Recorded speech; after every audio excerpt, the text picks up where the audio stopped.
Greetings, dearly beloved. This is John here, and very happy to be talking to you from my YouTube channel titled Biblical Leadership Institute. Well, this is one of the thousands of videos that you find on the internet about various people lamenting and sharing their views about the recent scandal of Ravi Zach. This is probably a very similar video. This is my views about the scandal and the aftermath, except there is a twist to the plot. I have somehow figured out the person who was responsible for the fall of a person like Ravi Zach, and I would want to reveal it. It's a major reveal, so gear up, and you'd be very surprised to know who that person is. There is a huge probability that you would know that person also. So hang on and wait till I get to that section. But before I go there, I just wanted to talk about the celebrity culture in our world today. Now, who are these celebrities? These celebrities are just normal people like you and I. They did something big, and that brought them fame and money and the admiration of people, and suddenly they became celebrities.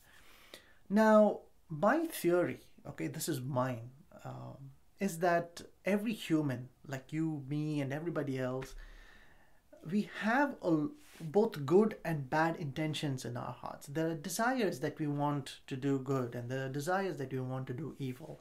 And we're not completely oblivious of all the evil around. We know and want to do evil things. We want to drive more than the speed limit.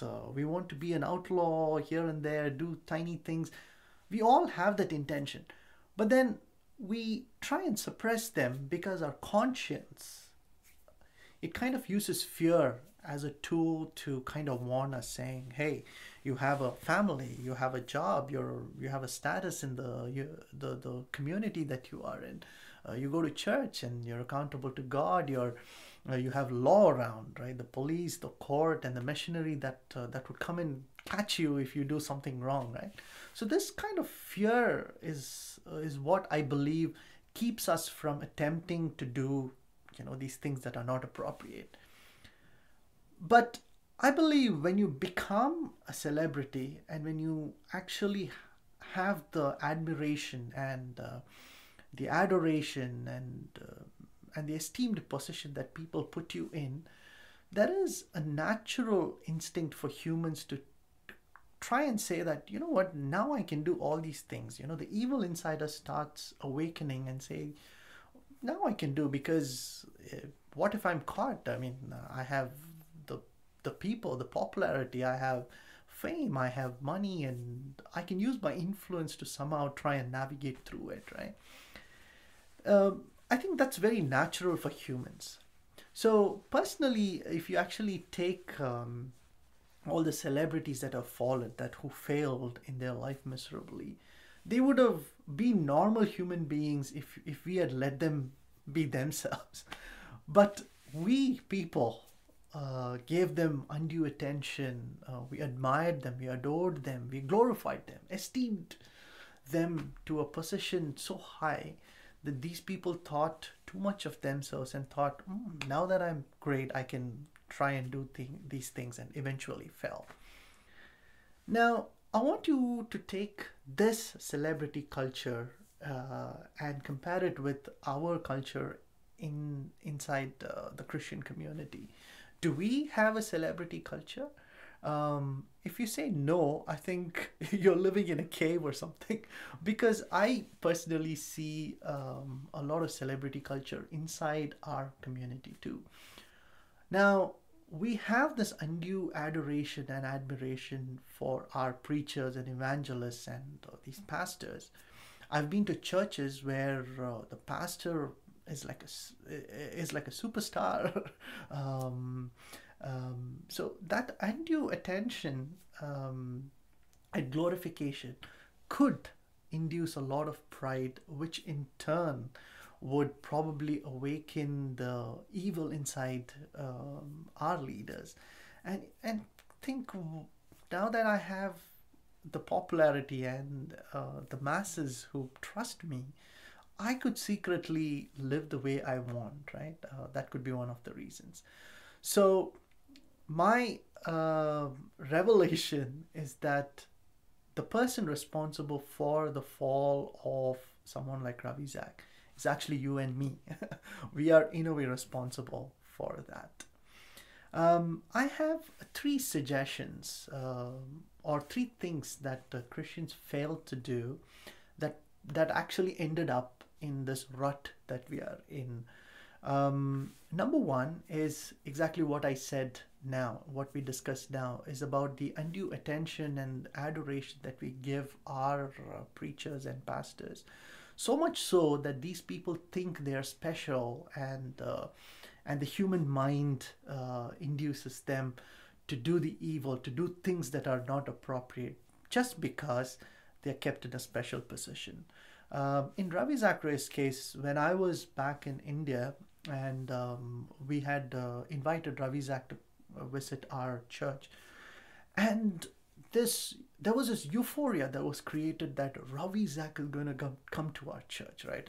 And people were like berserk, running here and there, that this big apologist is going to be at our church, which I wasn't very comfortable with in the first place. I think he flew business. He stayed in one of the most expensive hotels in Bangalore. Only millionaires could afford such a stay. And when he came in, the hall that he was jam-packed with people standing outside. And even though they couldn't see, they were okay standing outside and looking at a screen and listening to his speech. And right after his sermon, when he got off the stage, I still remember there was this huge lineup of people who were standing in line waiting to shake hands with him, to talk to him, and most importantly, take a selfie. Like, everybody was there taking a selfie. Now, the next day, the social media was flooded with photos of Ravi Zacharias, and everybody writing, saying comments like, I was honored to be standing next to him, what a great preacher, and all of that. Now, when you look at this from the perspective of a person like Ravi Zacharias, who is a normal person, no way special in the eyes of God, when you give so much attention and admiration, there is a tiny sense of pride that goes in and says, oh, I should be special, or I should be something different from others, which eventually, I think, could be one of the reasons for his downfall. If you and I had treated Ravi Zacharias very, very normally, if we had kept him at his place, and all the preachers and pastors today, we could have avoided this long time back. So the first one is the undue attention and glorification that we give. The second point is our reluctance to question our leadership. I don't know why that we Christians somehow have this reluctance to go to a pastor or a leadership and say, you are wrong. I think what you're doing is not right. I don't know, it's probably because we believe that they are representatives of God, and then we cannot question God's authority, which is wrong, right? Which is not correct. I think we should be always ready to go and question our leadership if we find something wrong. Not for the sake of questioning, but if we find something that's not appropriate. In Ravi Zacharias' case, I read through the Miller and Martin report, and I was so shocked to see that he actually took a masseuse with him wherever he went for ministry. Can you imagine this? Can you picture this thing? That a person going for ministry, he has a wife, family, but he's going alone, and he's quoting his illness, his back pain, and the illness that he has, to take a masseuse with him wherever he goes. Now, you and I may not be aware of that because we didn't deal with Ravi Zacharias at that level. We only see him on stage where the masseuse is probably missing. But back in the hotel or wherever he was staying, there was another woman staying with him, and for weeks together when he was out on the ministry. Now, why did his team or everybody around his family feel that it was appropriate for someone to do this, right? Um, Nobody questioned except one person. In the report, they've mentioned about one person who had the courage to go and question Ravi Zach, and this person was sidelined and was transferred to Siberia. Well, while the others literally sided with Ravi Zach to kind of say that it's okay. Um, my only thought here is, if the people, like if RZIM and the people who are close to him, instead of supporting Ravi Zach, if they had only questioned him there long time back, I think we could have avoided a lot of this blunders that happened one after the other. I think it is something that we failed, something that we fail even now. That is to go and question our leaders, saying that I don't think what you're doing is wrong, and I think you need to correct your ways. Is something that we should be always willing to tell our leadership, and in a way keeping them accountable. So point number two was our lack of or our reluctance to question our leadership. And point number three is obviously financial matters, that we don't keep our pastors and leaders accountable in our finances. I know there are so many churches where the finances are not transparent to the public. There are ministries that do not reveal their finance statements. Even in Ravi Zach's case, in the report, it's clearly mentioned that he diverted a lot of ministry funds to support the masseuse with whom he had illicit relationships. Nobody questioned why so much money is going to an unknown person. Nobody asked a question. And in a way, they gave him a free hand to use the ministry fund to do or buy whatever he wanted,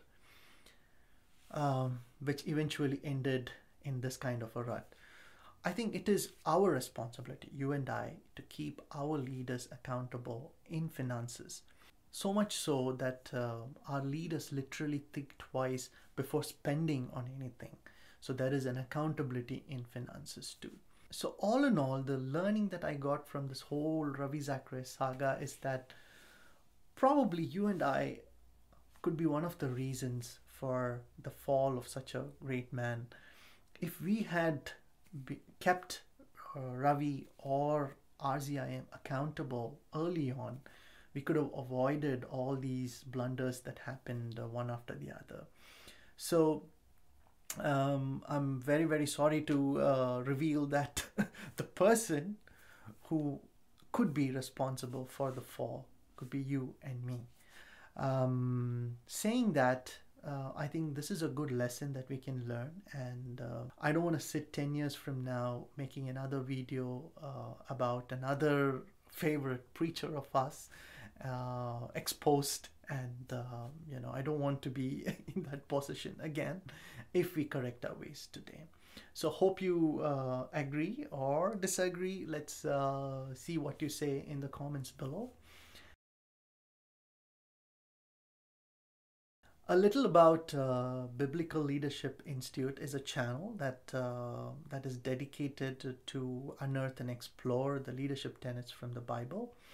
I recently published a book called 10 Pragmatic Leadership Principles from the Bible.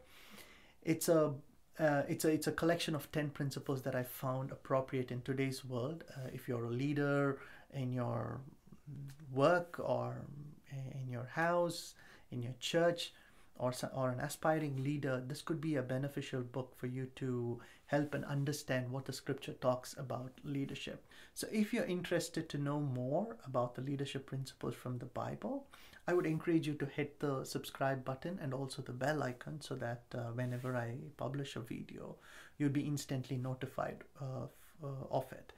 And I'm very, very happy to start this journey with you. And I pray that we'll all be blessed by this channel and we become better leaders of the future.